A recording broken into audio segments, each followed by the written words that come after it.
run total, run line, or money line bet you like tonight, Erik?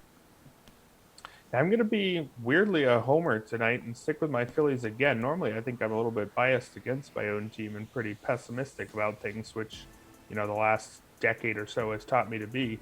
But I like them at plus 125 here at the Dodgers. I already talked about how much I like Zach Wheeler. I think it seems like he's past his early season struggles.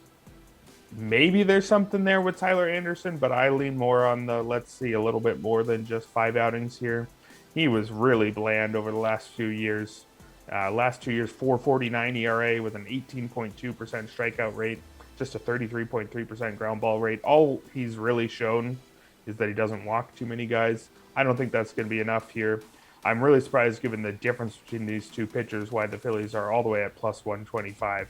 I think that's too friendly of an underdog there. All right, Garion, what are you looking at? I'm going to look at the total in the White Sox-Yankees game. I'm going to go under 8 runs here. The Yankees have actually played 60% of their games to the under so far this season, and that's due primarily to the strength of their pitching staff. Luis Gil has not been part of that. However, he pitched relatively effectively last season, had a 3.95 expected ERA. The White Sox have also struggled immensely with right-handed pitching so far this season. They have just a 273 WOBA.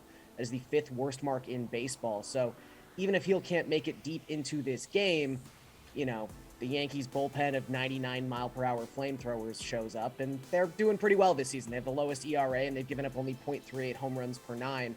And then on the other side, you have Dylan Cease, who arguably has been the best pitcher in baseball this season. His 1.77 expected ERA is the best qualified mark in baseball. So I think this total is a couple runs too high, considering the caliber of pitchers we'll probably have in this game. Steven, run line, or money line bet? Run total, run line, or money line bet? That's a lot of words. Yeah, just real quick, somebody said Dylan C. Cy Young back in March. I was just saying. It suck when he loses to Kevin Gausman, but runner-up is nice. Reds and Pirates, over 8 runs. I already mentioned earlier that the Reds are like one of the best offenses in all of baseball all of a sudden. Lead the league in runs scored over the past week by 10. 54 runs is 10 runs better than the Angels and Giants over that span. How is that possible? Nobody knows. But here's one thing I do know, is that the Reds, in a time where the over is a dying breed, the Reds have hit the over in 70% of their games. They are 21-9-1 on the over on the game total this season. And for the most part, it hasn't been because they've been this offensive juggernaut. It's because they've been the team that's allowed the most runs to their opponents by a long stretch. 6.5 runs allowed per game for the Reds. And who are they facing? The team who's in second, the Pirates, allowing an average of 5.4 runs per game. They might hit the over on accident in this one just because of how these two teams play.